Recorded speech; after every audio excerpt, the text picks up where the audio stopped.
So hello बच्चों, I hope आप सब बढ़िया होंगे और आगे आने वाले एग्जाम्स की जम के तैयारी कर रहे होंगे।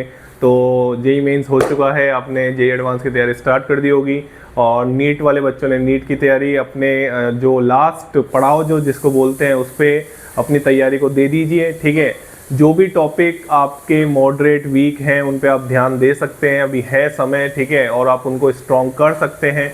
और जिन भी बच्चों के नंबर कम आए हैं उनको घबराने की ज़रूरत नहीं है। मैं हर वीडियो में ये बात बोल रहा हूँ, बिल्कुल भी घबराने की ज़रूरत नहीं है। अभी बहुत सारे कॉलेजेस के एंट्रेंस एग्ज़ाम होंगे तो आप उनको अपना 100% दीजिए उन पेपर में। ठीक है, चलिए। तो ये क्वेश्चन है जेईई एडवांस 2018 का। भैया इलेक्ट्रोकेमिस्ट्री आप ये मानिए कि बहुत इंपॉर्टेंट चैप्टर है।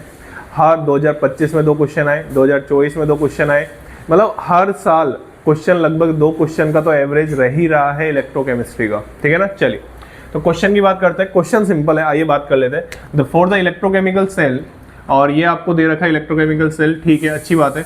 The standard EMF of the cell is 2.7 volt at 300 Kelvin. ठीक है, when the concentration of Mg2+ is change to xm, ठीक है, the cell potential changes to 2.67 volt. ठीक है, at 300 Kelvin the value of x आपसे पूछी है। Question ने दे रखा है F/R की वैल्यू, आराम से आप देख सकते हैं, और ln 10 की वैल्यू क्लियर होगी। F फैराडे कांस्टेंट होता है, R यूनिवर्सल गैस कांस्टेंट होता है। सब कुछ जेईई एडवांस देता है आपको लिख के, जो भी वो क्वेश्चन में लिखते हैं ना उनका मीनिंग वो जरूर देते हैं। ठीक है ना, चलिए तो अब क्वेश्चन की अगर हम बात करें तो क्वेश्चन बहुत सिंपल है। आपको 2 बार नॉन्स इक्वेशन लगानी है, आराम से अरेंज करना है चीज़ों को, आंसर आ जाएगा। कैसे, आइए बात कर लेते हैं।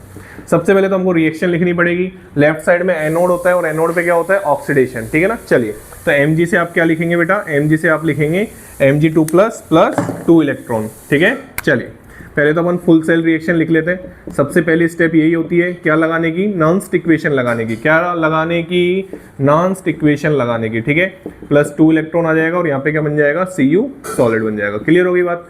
दोनों इलेक्ट्रॉन सेम है, दोनों जगह इलेक्ट्रॉन क्या है, सेम, तो आराम से किसी को मल्टीप्लाई करने की जरूरत नहीं है। तो आपका आ जाएगा क्या, यहाँ पे Mg सॉलिड प्लस ये सॉलिड है, और ये आपका आ जाएगा Cu2+ एक्वस, और ये आपका आ जाएगा क्या, Mg2+ एक्वस, आराम से आप देख सकते हैं, और यहाँ पे क्या आ जाएगा, Cu सॉलिड आ जाएगा। क्लियर हो गई बात। ठीक है, चलिए इसके बाद अगर आप देखें तो यहाँ पे N की वैल्यू कितनी आ गई, नंबर ऑफ इलेक्ट्रॉन एक्सचेंज कितने आ गए, 2 आ गए।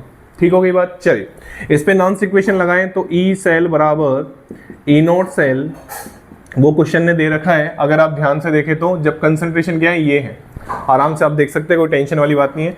माइनस, हाँ भाई, RT अपॉन क्या होता है, NF होता है। RT अपॉन क्या होता है, N की वैल्यू कितनी है, 2। RT अपॉन NF होता है और आपको ये पता होना चाहिए, और यहाँ पे N की वैल्यू क्या है, 2 है। ठीक है, चलिए, और यहाँ पे क्या हो जाएगा, ln क्या हो जाएगा, ln क्या हो जाएगा, Q क्या होता है, रिएक्शन क्वोशेंट होता है। Q क्या होता है, रिएक्शन क्वोशेंट होता है। ठीक है, चलिए तो अगर हम यहाँ पे बात करें आराम से, तो आप यहाँ पे क्लियर तरीके से देख सकते हैं कि Q क्या हो जाएगा, यहाँ पे Q हो जाएगा यहाँ पे Mg2+ एक्वस, और यहाँ पे हो जाएगा ये आपका Cu2+ एक्वस। सॉलिड का एक्टिव मास कितना होता है, 1 होता है, तो हम उसको कंसिडर नहीं करते हैं। अभी आप देखें इनिशियल दोनों में क्या दे रखा है, 1 m दे रखा है। आराम से आप यहाँ पे 1/1 रखें, कोई दिक्कत नहीं है। इनिशियल कंडीशन की बात कर रहा हूं मैं। क्लियर हो गई बात। तो मेरे हिसाब से आपको क्लियर दिख रहा होगा। अगर केस 1 की अगर हम बात करें तो E0 cell minus RT upon 2F ln कितना आएगा, 1, और इसकी वैल्यू क्या हो जाएगी, 0। तो ये तो कट गया। तो भैया केस 1 के अकॉर्डिंग E सेल बराबर क्या आ गया, E0 सेल आ गया। आराम से आप देखें, आपको क्वेश्चन में है ना standard EMF of the cell दे रखा था। ये देखिए आराम से क्वेश्चन में क्या दे रखा था, standard EMF of the cell, और वो आप आराम से देख सकते हैं। ई सेल किसके बराबर आ गया, E0 सेल के बराबर आ चुका है। मतलब आपका पहले ई सेल कितना था, 2.7 था। क्लियर हो गई बात, कोई दिक्कत। चलिए आगे बढ़ते हैं। तो यहाँ पे ई सेल बराबर क्या आ गया बेटा, ई सेल बराबर आ गया आपका E0 सेल। ठीक है, कोई टेंशन वाली बात नहीं है। चलिए अब उसने कंसंट्रेशन को क्या कर दी, xm कर दी। चलिए तो वापस लगा देते हैं यही, और मिटा दूं, इसको मिटा दूं। चलिए इसको मैं मिटा देता हूं, रफ कर देता हूं। चलिए तो अब ई सेल आराम से पढ़ना, क्वेश्चन अगर आप आराम से पढ़ेंगे तो आपको समझ में आएगा। पहले standard EMF of the cell दे रखा था, ठीक है कोई दिक्कत नहीं है। The cell potential changes to 2.67 जब Mg2+ की कंसंट्रेशन क्या कर दी XM। चलिए तो आइए बात कर लेते हैं। तो यहाँ पे आपको 2.67 लिखना पड़ेगा। E cell E note cell वो कितना दे रखा है 2.7, ऑब्वियसली 2.7 लेंगे, ठीक है ना, माइनस RT/2F। हाँ भाई T की जगह वैल्यू अपन बाद में रख लेंगे, पहले अपन बात कर लेते हैं यहाँ पे ln और Q की जगह क्या आएगा। अब Mg2+ की कंसंट्रेशन उसने क्या कर दी XM कर दी, तो यहाँ पे क्या आ जाएगा X।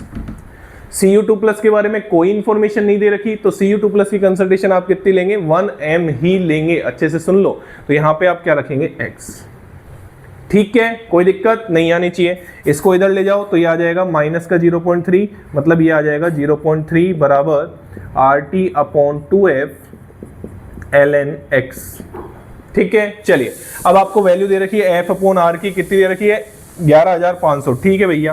तो F/R, इस R को नीचे ले जाइए तो आपको ये ऐसा कुछ दिखाई देगा 0.03, T की वैल्यू 300 केल्विन और 2 × 11,500 और ये हो जाएगा ln x, ठीक है। चलिए अब बहुत सिंपल कैलकुलेशन है, यहाँ 3 से 3 कट गया, यहाँ पे 0.01 बच गया, ये 0 से ये 0 कट गई है, आराम से आप देखें 2 × 115 करोगे कितना आएगा, आराम से आप कर लेते हैं 230 आएगा, कितना आएगा 230 × 10⁻⁻2 ln x।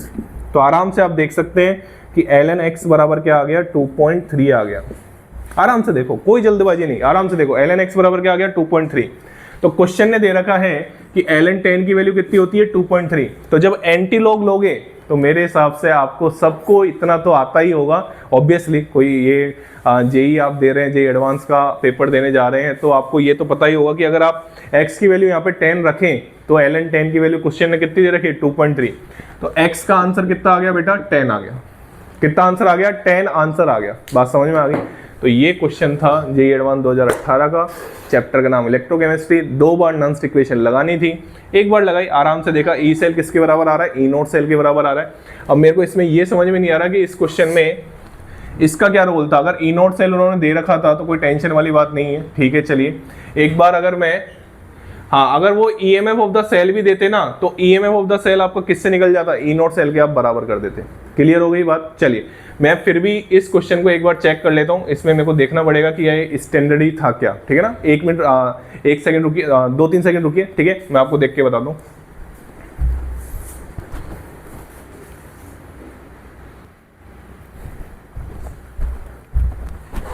तो सॉरी फॉर डिस्टर्बेंस। तो मैंने क्वेश्चन चेक कर लिया है, क्वेश्चन में standard EMF of the cell ही दे रखा था, ठीक है। फिर भी तो standard EMF of the cell दे रखा था, तो हमने केस फर्स्ट मान के कि भैया कंसंट्रेशन 1 है, तो हमने देख लिया ई सेल किसके बराबर आ रहा था, ई नोट सेल के बराबर आ रहा था, ठीक है। और फिर क्वेश्चन बोल रहा था कि भैया जो आपका ई सेल निकला था पहले वो कितना था 2.7, और 2.7 से कहाँ पे पहुंच गया 2.67 पे। बात समझ में आ गई। तो ये इंफॉर्मेशन थी, जेई एडवांस 2018 का ये क्वेश्चन था, चैप्टर का नाम इलेक्ट्रोकेमिस्ट्री था। क्वेश्चन आप इसको मॉडरेट कैटेगरी में तो नहीं रखेंगे, आप इजी टू मॉडरेट के बीच में जो होता है ना उसमें आप इस क्वेश्चन को रख सकते हैं। चलिए thank you so much, channel को लाइक करें, शेयर करें और सब्सक्राइब करें।